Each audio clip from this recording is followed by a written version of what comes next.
Sa lain na usab nga balita, ani akining Facebook live feed ni Gobernador Gwendolyn Garcia mahitungod sa mga kalambuan taliwa ni ining mas gipahugtan pa nga enhanced community quarantine.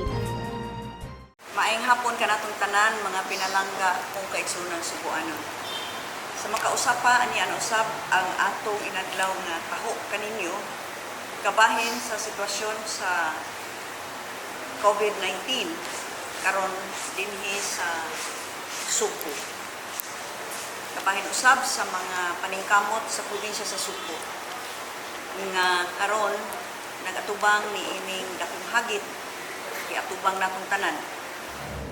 Akong itaho kaninyo tungod kay nagmeeting ta sa tanan nga mga ahensya sa gobyerno ug uban pa nga mga sektor nga atong gitagaan og exemption ubos sa Executive Order 5-Q1. Gitan-aw nga dili na mahimo nga i-general nato ang atong exemption kay dili mahimo usab nga maabusahan kining atong mga exemptions sa atong borders of those coming from Cebu City nga mo crossover o moadto sa probinsya sa Subo. Okay, just to report, ug mao kini ang atong nasabutan sa mga heads of offices nga nahilakip ni ining atong exemptions. Atong gihangyo nga isumiter nila ang mga pangalan sa mga empleyado nga mahalakip sa workforce nga karon ila naman sad na karon gi-reduce. Kadto lamang mga empleyado nga tuan nagtrabaho o tuan nagpuyo sa gawas sa Cebu City unya mosulod dinhi ug kinahanglan nga essential ra gyud kaayo ni sila. Kay dili mahimo nga ang usa ka opisina mo sumiter og 400 ka pangalan. Kanang 400 ka pangalan nga moanhi dinhi dili na skeletal workforce, the full workforce na.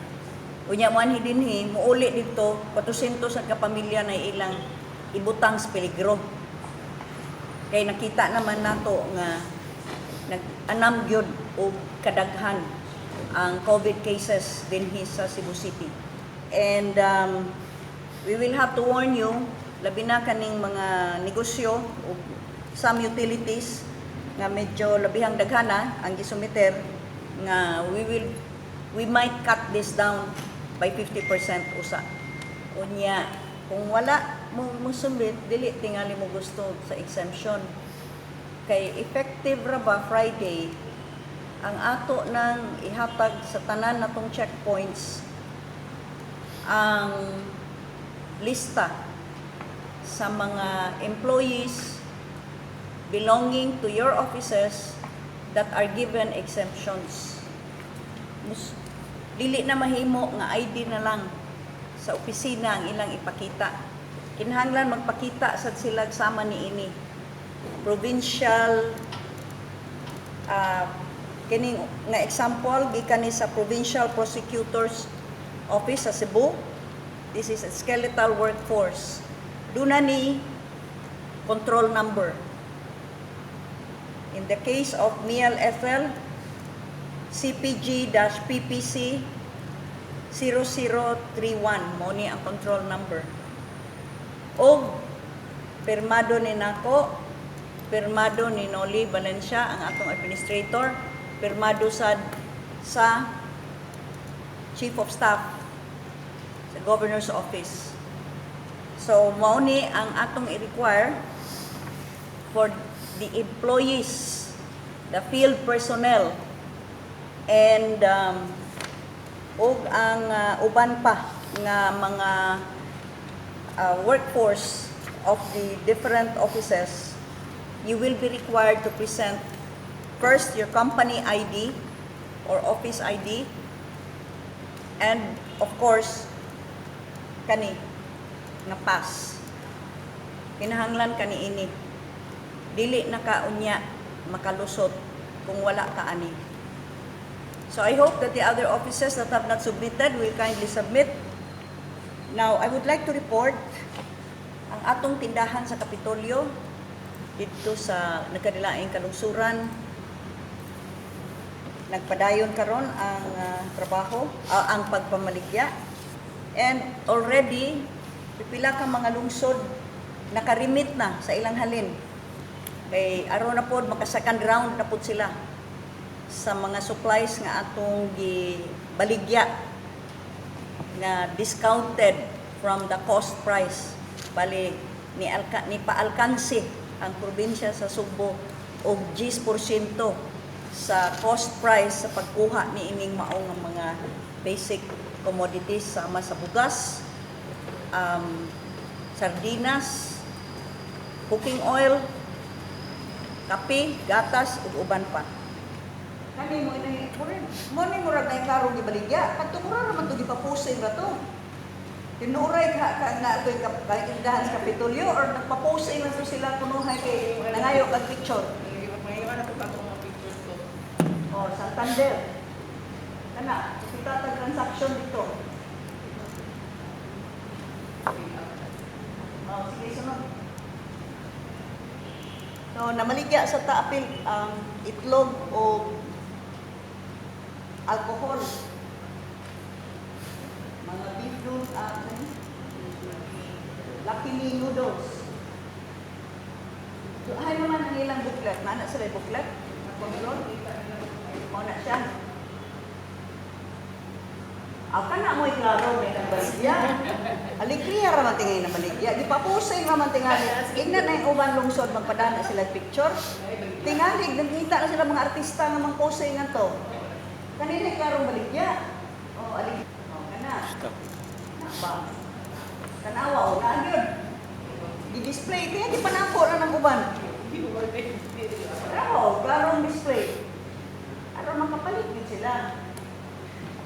Ayo ha, i-observe yun ang social distancing. Importante yun na kayo. Puso kayong halins bugas kay tag 22.50 ragong kilo sa NFA. So mao ni ang atong report sa atong ang total amount allocated stocks mao ni 16 million. Yeah, less 10% mo na like. So ang nagasto sa Kapitolyo sa pagpalit adto nga mga stock sa primero ni nato nga mga nga list of towns 16,735,202.40 mo ni gipalit sa bugas, noodles, sardinas, sabon panglaba, sunrox, alcohol o na tanan. Kung kuhaan ng 10%, ang estimated nato na sales, less 10% na, ikikanaog man natong presyo sa iyang cost, 15,061,682.16. Total sales nato as of April 22, kay duna na may mga lungsod nga nang remit. Kaya na gani, ilang mga cash deposit slips, ilang gipang deposito sa land bank. So, nabalik na diri sa Treasurer's Office ang 2,402,503.97 total sales. So doon na patay balance nga collectible nga 12,659,178.19. Ang kadtong mga nakarimit na rilisan na pud nato sa second round of stocks. Doon na nasabtay second batch na 20 ka buok. Pila? 14 nga mag-abli na sad. Doon na tay kuan ana. Ako sa nibasahon ang mga nagpakarimit. Tabogon, ni-remit na sa ilang sales, Aluginsan, ni-remit na, ang Tabogon, ni-remit, o 102,000 o 266,500. Ang Aluginsan, ni deposito o and ni-remit o 57,246.59. Ang Alcantara, 54,799.50. Ang Ronda, 43,427 o 68,440. Ang Santa Fe, sa isla sa Santa Fe, ni-remit na total, suma total, 92,396.27. Ako ning ipangbasa para ang uban mga lungsod mang-remit na sa taon mo oy. Ay kung wa mo'y mga halin iuli ang stock kay gipangita na sa uban nga mga lungsod na kusog kayong halin. Ang second batch nato of LGUs gikan na ni sa first, second, third, and fourth class municipalities. So, ang moapil, San Fernando, Sibunga, Oslob, Barili, Pinamungahan, Asturias, Tuguran, Compostela, Liloan, San Francisco, Katmon, Consolacion, Cordova, ug Moalboal. So, we continue with this aron dunay mga palaliton nga mahimo nga barato kaayo aron kung unsa may salapi nga gikuptan sa atong mga kaigsuonan labi na kadtong naglisod mas daghan ang mapalit, mainat ang balor sa gikuptan nimong kwarta. Now ang atong Bagsakan Center finally, mutaho ko kaninyo, wala tumadayon ang North Bus Terminal dito sa Mandaue. So, ang tanan ari na lang sa South Bus Terminal. Ang tanan nga gikan sa South o gikan sa Norte nga mga produkto, adto tanan dadon sa South Bus Terminal. Giandam na ni kini nga mga LGUs maoy muhatod dito sa South Bus Terminal. Gikan sa South, Argao, Alcoy, Balamban, Barili, Bulhoon, Carcar City, Dalaget, ug Sibunga. Gikan sa North, Medellin, Danao, San Remigio, ug Daan Bantayan. Ang labing una ani nga mohatod kay mag-abli ni yuta ugma mga alas 3 kadlawon apan mas muuna og hatod ang San Remigio karong alas 12 tungang gabi. Kining mauna to nga Bagsakan Center sa South Bus Terminal ato ning napahigayon inubanan sa cooperation sa atong Cebu City Government through the Cebu City Agriculturist, the Cebu City Market Administrator nga mao karon ang nag-contact usab sa mga suppliers mo'y nag-issue og ID or certification nga wholesale. Ato ning klarohon ha, wa mi naghimo og lain nga merkado diha, wa mi nag-put up diha lain nga carbon or lain nga pasil, kili. Di gyud pwede dinha ang retail. Mo nang gitawag na natong Bagsakan wholesale na ha.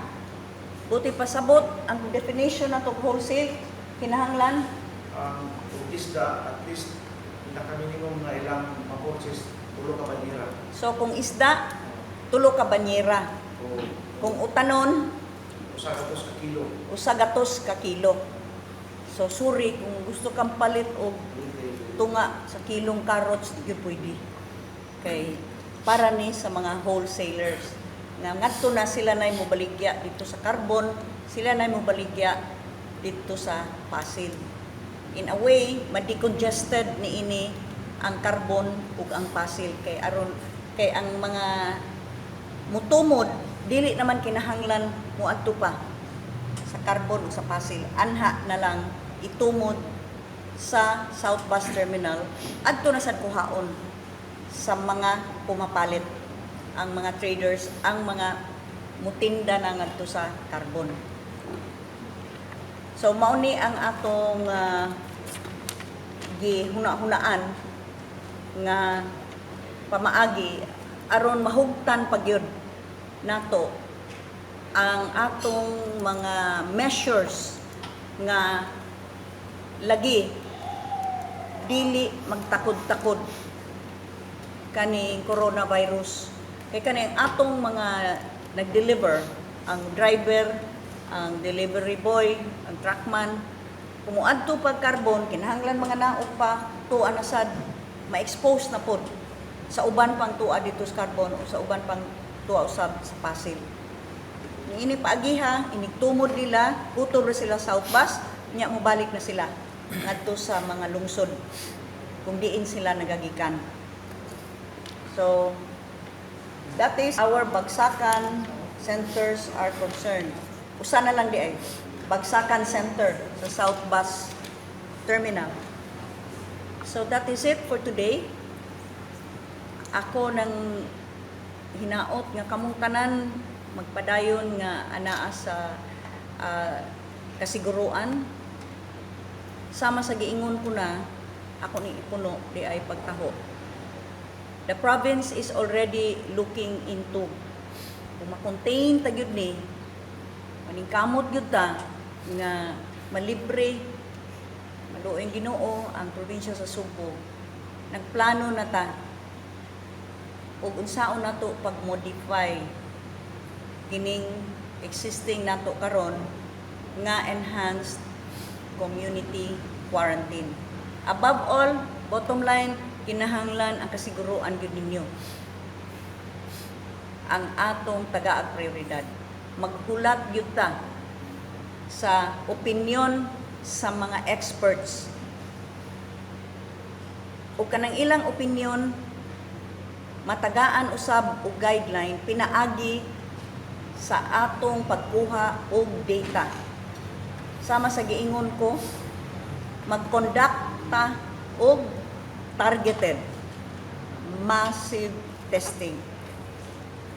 Do na tay ipang-target as will be suggested by our group of experts, atong mga doctors, mga math biologists nga gikan sa University of the Philippines, sa matag lungsod ug matag dakbayan sa probinsya sa Subo. Aron doon na tay clear picture unsa gyud ang estado. Ug unya karon pa lang gitun-an na nato ang matag sektor sa mga establishmento nga karon wala pa maka-operate. Lakip na sa mga businesses o establishments nga nag-operate pero dili sa full capacity. Gitun-an tanana ug unsaon nga hinay-hinay mahibalik ang atong ekonomiya, mahabalik ang inyong panginabuhi. Gitan-aw ta na sad subra na nato pagtuon ug unsaon pag-handle ang public transportation. Ug unsaon ang atong mga protocols kung ugaling adunay mga negosyo nga mobalik sa pag-abli. Ayaw mo kabalaka kay di ta magdali-dali. Kinahanglan usa nga duna tay eksakto nga data. Duna tay eksakto nga pagsabot kung unsa gyud ang kahimtang sa probinsya sa Subo kabahin sa hulga niining coronavirus. So kana lang usa ang akong ikasulti ninyo. Panghinaot nga taliwala niining sayod ko. Daghan ang nag-antos ang atong mga kaigsuunang kabus, ang atong mga kaigsuunang doon na untay trabaho. Dili tingali matawag natong kabus apan karon wala na'y panginabuhi. Nag-antusan ang atong mga opisyal nga karon naningkamot nga makahatag og gamay alibyo sa inyong kahimtang. Kitang tanan ang ekonomiya labaw na. Apan dili ta magwala og paglaom. Dili nato wadon ang paglaom. Kay mga subuanon ta, kaya ni nato. Basta magtinabangay lang ta, maminaw mo sa atong mga patakaran sa gobyerno. Ugo niya maningkamot mo nga di mo mga takdan. Kung dili gyud gikinahanglan kayo, pabilin mo sulod sa inyong mga balay. Inyong kalauman nga mabuntog tara gyud kining maong hagit. Ug samtang kita nagatubang niini, akong ikapasalig kaninyo nga nagplano na ta ug unsaon nato pagpabangon ug balik sa atong ekonomiya ug unsaon nato pagpabalik sa inyong mga tagsa-tagsa kapanginabuhi. Maukad to ang mga balita sa Sugbo. At tangi sa sunod nga higayon ang lain na usab nga edisyon sa among paghatod kaninyo sa labing uwahing kalambuan gikan sa kagamhanan sa lalawigan sa Sugbo.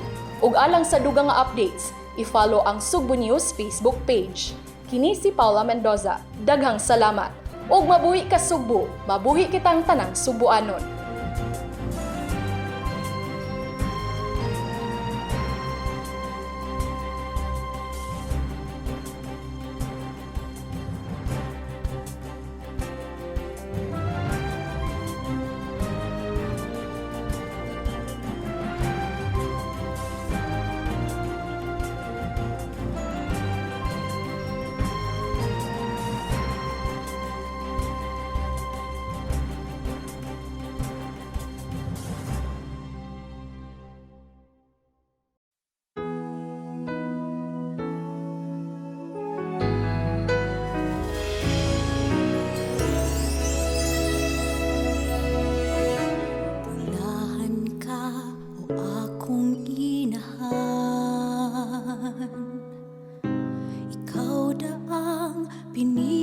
Sa tanan diri sa akong kiliran, imo akong gipanalipdan, batok sa sakit o katalagman.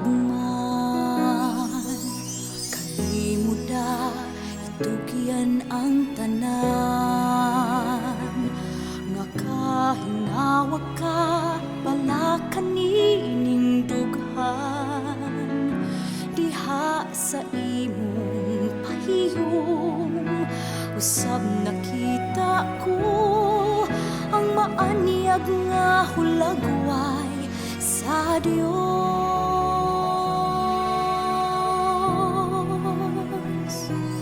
O Birhen sa Guadalupe, patrona sa Cebu, hanian naglaom kami sa pangaliya mo. Nang ilaban ng amuyo, naghangyo nga kami tabangan mo.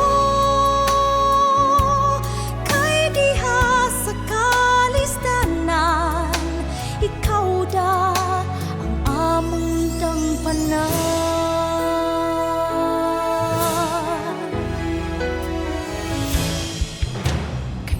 Isa pa ang among kaainan,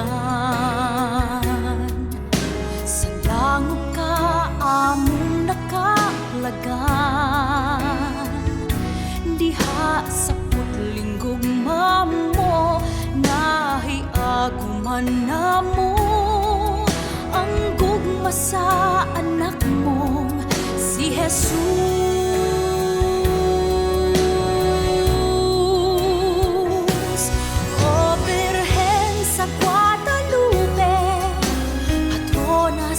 Cebu, hanian naglaom kami sa pangaliya mo. Nang ilaban ng amuyo, naghangyo nga kami tabangan mo.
panahon.